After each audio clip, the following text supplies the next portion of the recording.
Welcome to Ancient Circles. I'm Bob Kelly. In the previous segments of this four-part radio essay, we have traced the cycles of Irish history. We saw how colonization and war led to armed resistance. We saw how censorship and propaganda led to hate and misinformation. In this fourth and final segment, we'll hear from people who hope to break these cycles. And we'll meet the descendants of Ireland's ancient warrior queens, women fighting oppression from their enemies and their friends.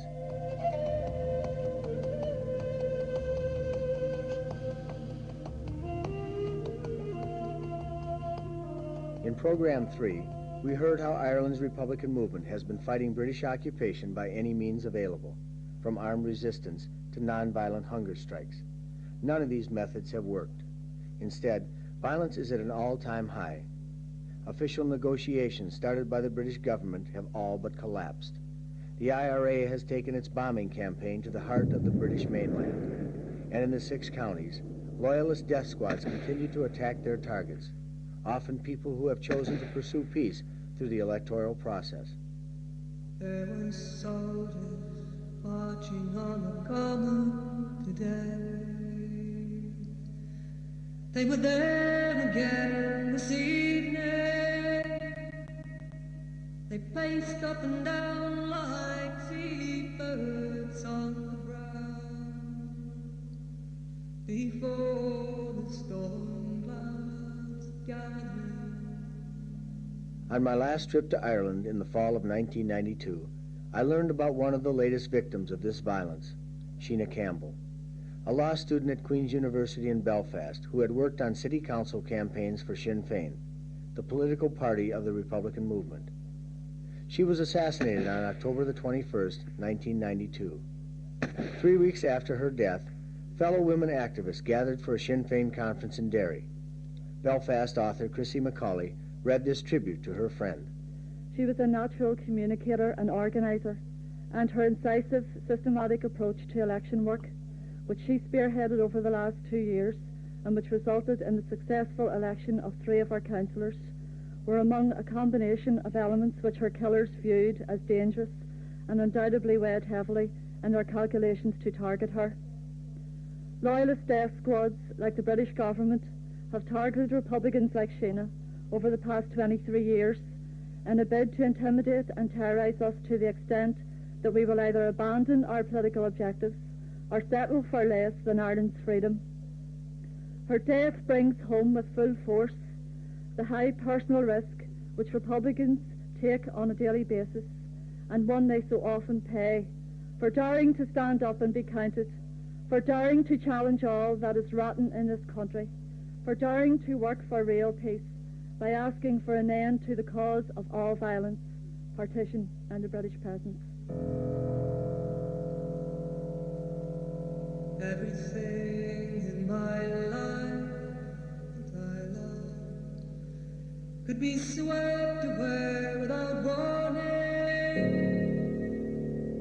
yet the birds still sing and the church bells ring, and the sun came up this morning. Life goes on as it did,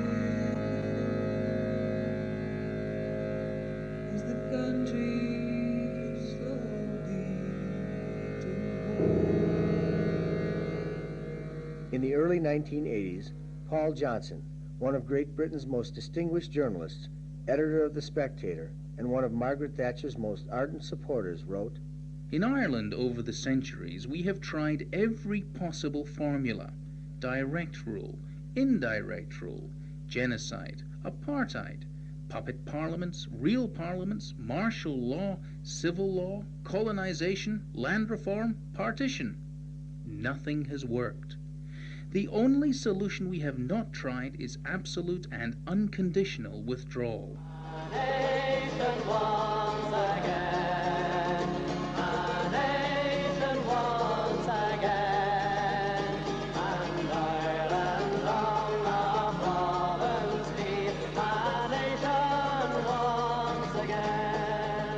So let's assume for a moment that the British do someday withdraw. What would the new Ireland look like? Sinn Féin President Jerry Adams gave me his vision. Basically what we would argue for is for a return to those broad principles that are contained, for example, in the Republican Easter Proclamation, the ownership of Ireland belonging to the people of Ireland, that all the children of the nation should be treated equally. The proclamation addresses Irish men and Irish women, oblivious of the differences carefully created. So we're talking about, I would argue, first of all, a national democracy, which politically would be democratic, but which economically also would be democratic. We're talking about a proper civil democracy of equal rights, of people having full civil and religious liberties, of men and women being treated equally, of it being an unsexist state. A nation once again, a nation once again, and Ireland long a province be, a nation once again. But as history has shown, building a true democracy is a lot harder than talking about it, especially when you're building on the ruins of a colonial state. The women of Ireland know this better than anyone. The south of Ireland has been free of British occupation for more than 70 years, but women are still not free in the 26-county state. Joan O'Connor is a member of the Sinn Féin Women's Department in Dublin. I caught up with her during a break at the Derry Women's Conference. That certain people have the right to work, certain people have access to education, certain people have access to health. Those people have access because they can afford to pay it. That's not freedom. That's not the kind of freedom that people like James Connolly fought for in 1916, and that's not the kind of freedom people within the Republican movement have been fighting for since 1922. We believe, and strongly believe, we have a subtle form of occupation. We do not have freedom. We definitely do not have freedom for women in the 26 counties, but overall for all people in 26 counties, there isn't the freedom to live their lives the way they wish. There isn't the freedom to have their national language, their national culture. There isn't the right to work. And that is a form of occupation within the 26 counties.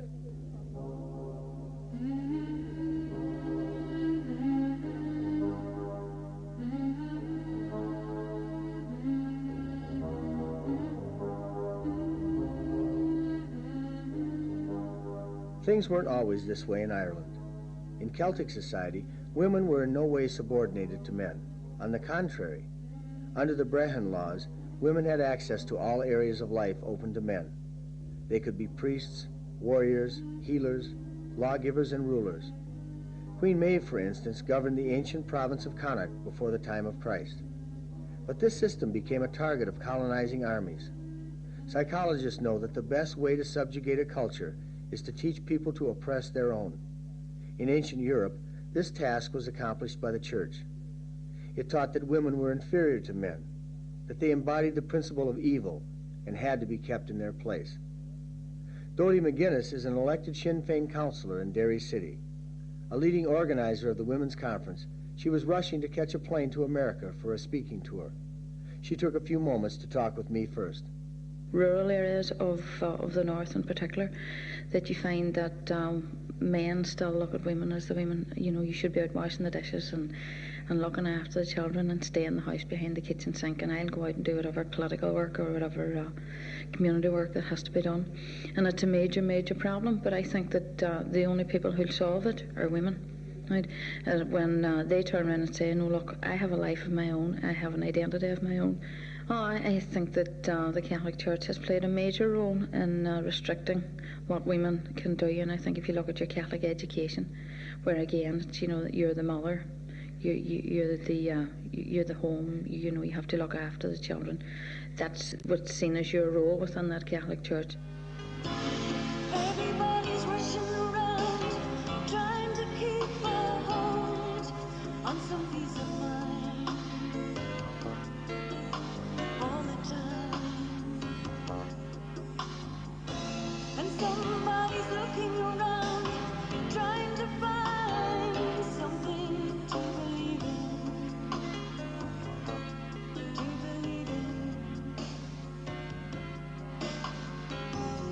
All the things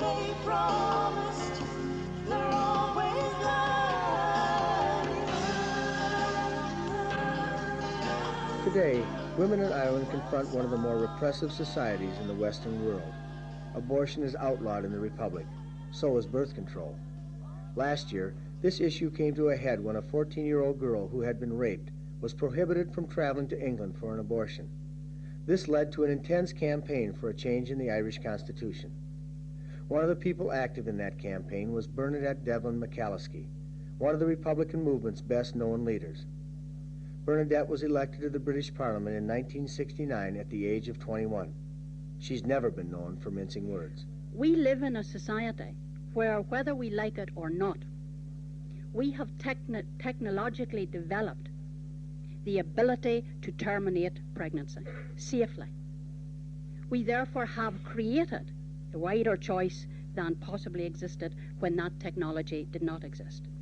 There are 150 million reasons, some acceptable to us, some not acceptable to us, depending on who we are, as to why a person who is a woman, since men do not find themselves pregnant, a woman who, discovering that she is pregnant, may, for a million reasons, as I say, some of them I personally might think superfluous. A woman might decide she just doesn't want to be 8 months pregnant in the heat of the summer.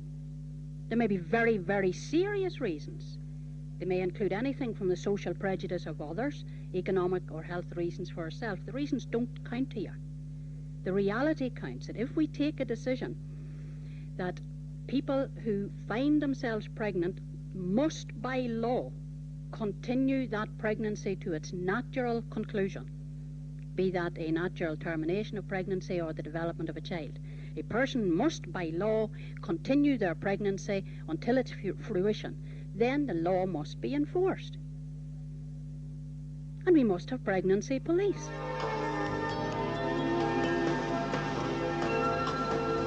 I've been willing and strong all along through chilling times in a sea of heartbreak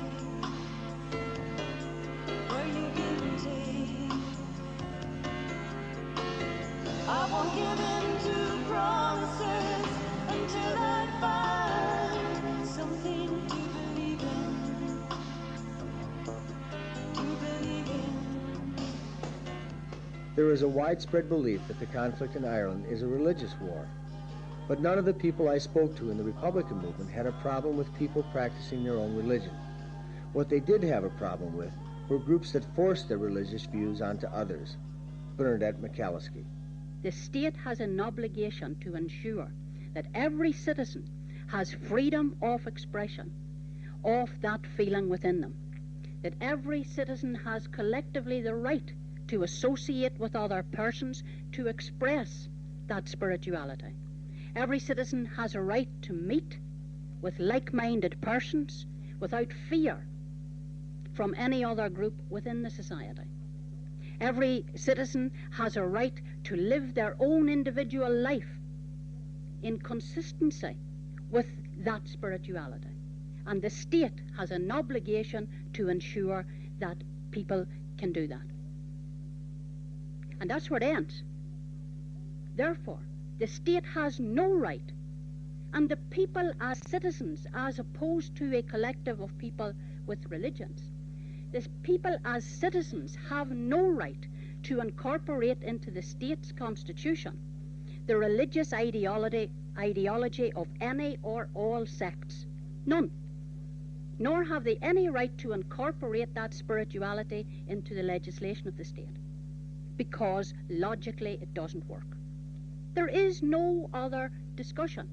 There is no other complicated argument. It is not my duty as a citizen to save my sister from hell. Full stop. The women gathered in Derry, though most were members of Sinn Féin, were not uncritical of their organization. Even though abortion rights were the hottest political issue in the Irish Republic last year, Sinn Féin did not take a pro-choice position. Many women believed that the party was afraid of a political backlash. That's why Bernadette McAliskey is convinced that it's not enough to work in the established Republican movement and wait for the British to withdraw. What women in this country need is the organised move forward to demand and educate on the question of a woman's right to control her own body. And I think that if that is not to create problems for us, what we have to start as women to do is to organise independently, not in opposition to, not antagonistically to, but unless we women organise, I don't know who will control the new Ireland, but I do know who won't. Us. And I didn't, as the man or woman said, I didn't come 25 years down this road simply to be bossed about by somebody I liked as opposed to somebody I didn't. Thank you. Might as well be behind bars, growing old in a carpeted hall. Might as well be a slave, always safe out of the rain and prison walls. Oh, I might as well be behind bars, getting used to the sound my keepers call. I might as well be a slave, drinking sun through a chink in a prison wall. If a new Ireland is truly going to be different from the old, it can't just be a political change. A cultural transformation is what many women say is needed. Joan O'Connor draws inspiration from Celtic history. There's an awful lot of positive forces within the Celtic system. Again, as women, we would take some and leave others. We would take the positive. We want our language, we want our culture, we want a recognition of women, which we had under Celtic system, of being strong women, and the right to be strong, the right to speak, the right to stand up and be taken as leaders.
This brings me back to Program 1 of this series.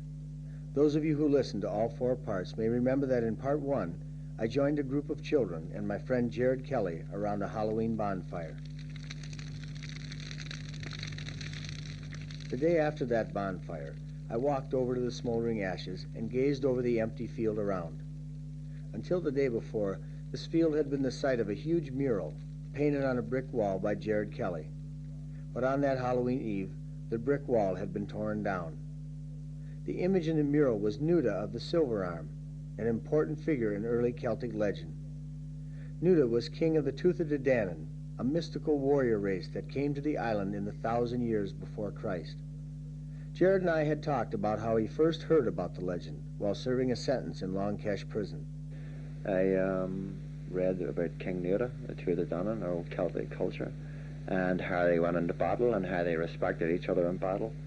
And I learned about the 3 divine witches and all these stories that I would never ever taught them. And I felt a new sense of spiritual and cultural transformation where I started to look back further than 800 years ago, where I wanted to go back further and find out how the Irish lived, how we practice our ceremonies, how we ruled our society with the Breton laws, and how the Celtic tradition would, it's not so much him who gets the most, it's him who gives the most is the respected figure.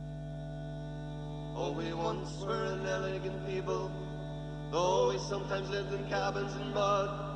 And the land that you see from the steeple, it belonged to us all from the flood. Me father was then king of Connaught, me granddad the viceroy of Tralee. But the Sassanites came with signs on us. Oh, the devil a maker of we. Oh, the devil a maker of we. In Celtic legend, it is believed that King Nuda will rise again.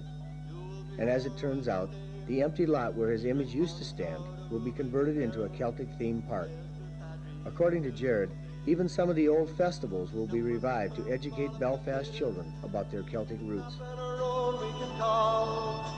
And the English bad luck to them haters, 'cause they have more fun than them all. Me grannon was the niece of St. Kevin, that's the reason me name is Mickey Free. Free sneezes with juries in heaven, and his parents ain't mean nothing to me. And we still might get done without doctors, if they leave us all island alone. If for poor men, priests, and high proctors were come down with a gun and be gone. Oh, we once were an elegant people, though we sometimes live in cabins in mud. And the land that you see from the steeple, it belonged to us all from the flood. He gathered then king of Connaught, he granddad the viceroy of Tralee. But the Sassanites came with signs on us. Oh, the devil a maker of we. Oh, the devil a maker of we. Oh, the devil a maker of we.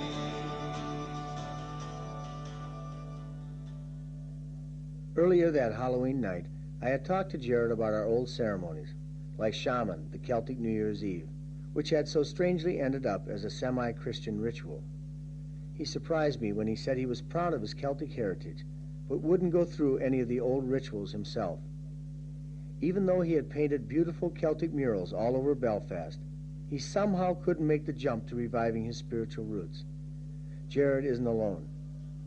Many people in Ireland think it is a romantic and pointless idea to return to our Celtic roots and rituals. To me, that is like telling Native Americans that living and praying like their ancestors is pointless. Just because some of us have become Christians, does that mean we all have to give up our spiritual roots?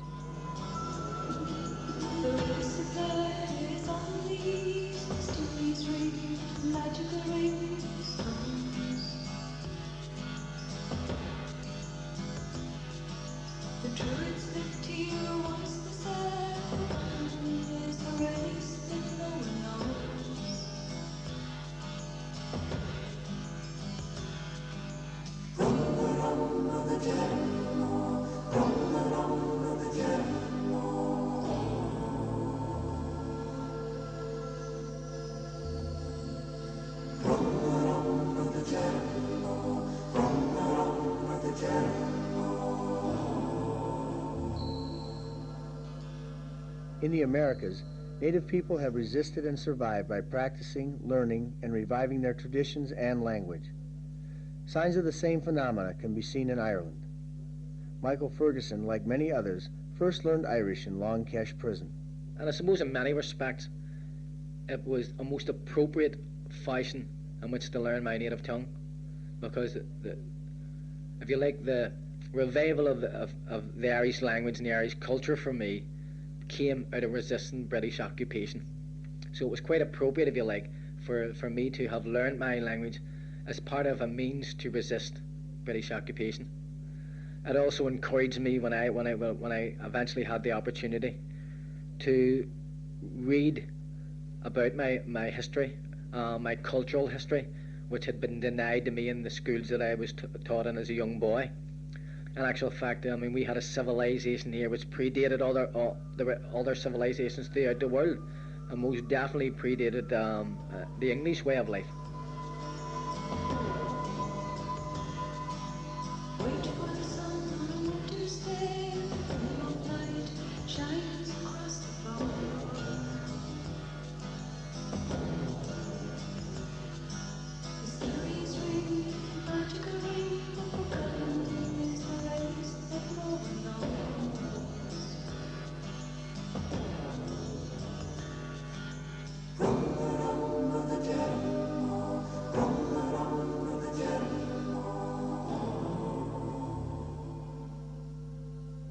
Like their counterparts around the world, Irish rebels felt that their fight for independence had to be grounded in cultural identity. Historically, resistance to British occupation has always been strongest in areas where native culture survived, like the West Coast, where Irish to this day remains the primary language for many people. And instead of dying out, this cultural tradition may be gaining strength. For the last 20 years, parents in West Belfast have been organizing community survival schools where children speak Irish throughout the day. I met Claire Gallagher and Sue McEwen at the Irish Bunscoil, housed in a converted Protestant church on the Falls Road. Walking into the old brick building, I was struck by the number of community volunteers who were serving food, selling Irish language publications, and cleaning the school. A sense of pride swept over me as I listened to children 5, 6, and 7 years old speaking their native language. In keeping with that spirit, Claire Gallagher welcomed me in Irish. Diagív is Mr. Claire Gallagher as Éireann, as conda gon na me agus tamanish moinchar in Gaelscoil Noal and Mel Farste, as conda gon na moinchar agus wog me go bar Farste Liana, agus bawailam ma vanity a her haig na daini a legat ha geistart a my instant to him. Which means? Which means, hello, my name is Claire Gallagher. I'm from County Donegal and I've recently moved to Belfast and I'm now a teacher in Gaelscoil Noal in Belfast. My family are all from Donegal and I'd just like to take this opportunity to say hello to all the native people listening to me in America. Diagív, Mrs. Siobhan McEwen, Mrs. Inaruni, Gaelscoil Noal. Which means, hello, my name's Sue McEwen. I'm the secretary of the school Gaelscoil Noal. The school started 5 years ago in 1987. We now have 5 classes. We employ 8 people, 5 primary school teachers, and we've opened up a nursery unit, a preschool unit this year. We have to raise about £1,000 a week, every week, to pay the teachers, and we wouldn't be able to do it if there wasn't a massive amount of support for the Irish language and a feeling that the Irish language is part of our common heritage, that it's a right, that it's our right to have our children educated through the language of the country.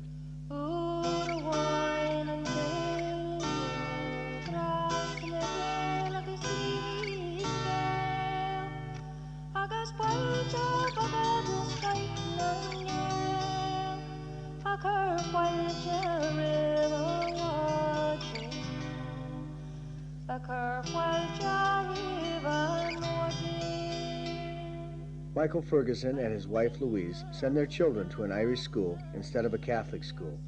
I asked him why. I sent my 2 young sons to an Irish school because they are Irish. Because they are entitled to know about their own way of life. They're entitled to have their own culture, just the way as the American people are entitled to have their own culture. The French people are entitled to have their own language and their own ways of life and their own customs. The same way as the Native American is entitled to have his or her way of life and their own cultural identity, because that's what you are, that's who you are.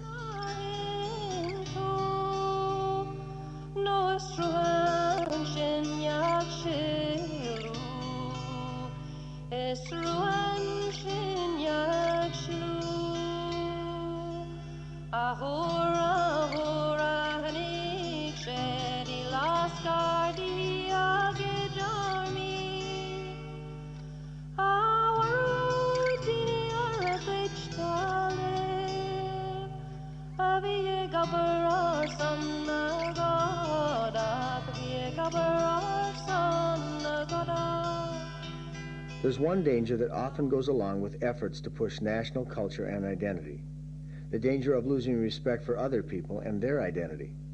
This is where we come back to the question of what a new Ireland would look like. In Michael Ferguson's view, it would include cultural and religious respect for all. We have a situation at the present moment in the 6 counties where the loyalist community are having an identity crisis because it has become patently aware to them that the British government and the British people want absolutely nothing to do with them. So they are actually having a cultural and an identity problem. But they are quite welcome to participate in our way of life. we would be keen to protect those things which they identify as part of their culture, because everybody is entitled to have their culture, everybody is entitled to have their way in life, and this island is big enough for us all. Our blossom is red as the light will be shed, and for liberty's cause against alien laws. When Lucky and O'Neill, Chandel and Bruce Steele, for Alba and Erin and Cambry is real. The flower of the free, the heather, the Britons and Scots and Irish together, the Manx and the Welsh and Cornish forever. Six nations are we, all Celtic and free. Like Michael Ferguson, former IRA volunteer Terry Boyle says that despite spending 15 years in prison, he holds no grudge against the people who put him there. But it's going to be up to everybody in the country when the time comes to decide their future. My ideas aren't important. It's everybody's ideas which are important, which are going to make a future for the country. That includes the loyalists. Nobody's intent on putting them on boats. You know what I mean? They're as Irish as I am. The flower of the free, the heather, the Britons and Scots and Irish together, the Manx and the Welsh and Cornish forever. Six nations are we, all Celtic and free.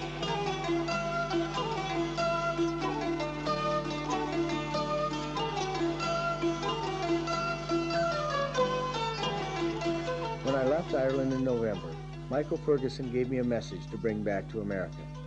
Akarja, Slán le Nadini, Nahadra, Sna State Intiha, Tasha Kuig, Kid Blinta, or Hannig Columbus Heg Dutchier.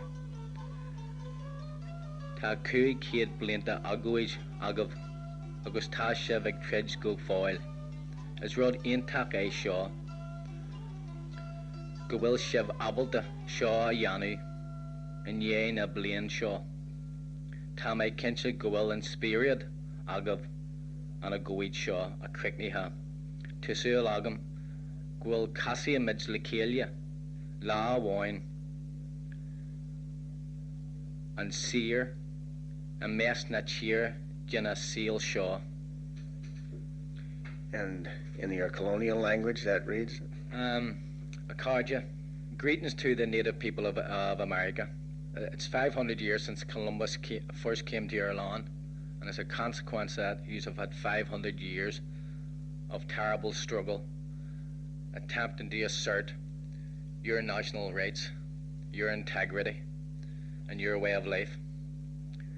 It is an incredible thing that after 500 years, you have still been able to maintain your struggle, despite the incredible adversity that you have had to go through. It is my hope that one day, both the Native Irish and the Native American will meet as nations, as free Native peoples among the nations of the world.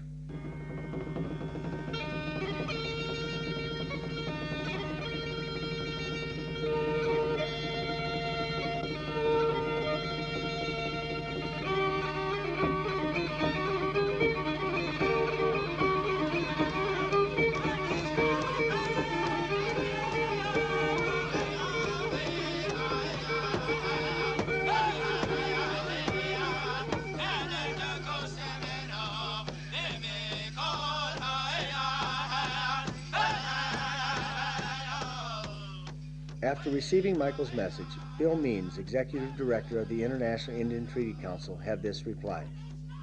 Amitakuipi. Yaha.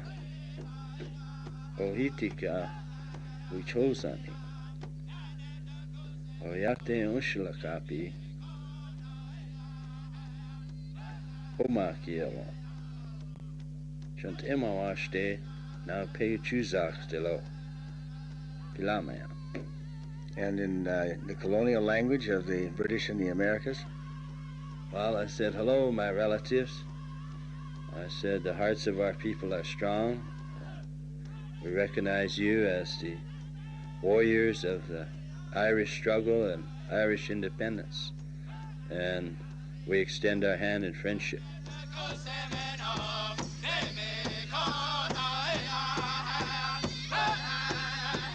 We conclude this program with a poem by one of Ireland's finest, William Butler Yeats.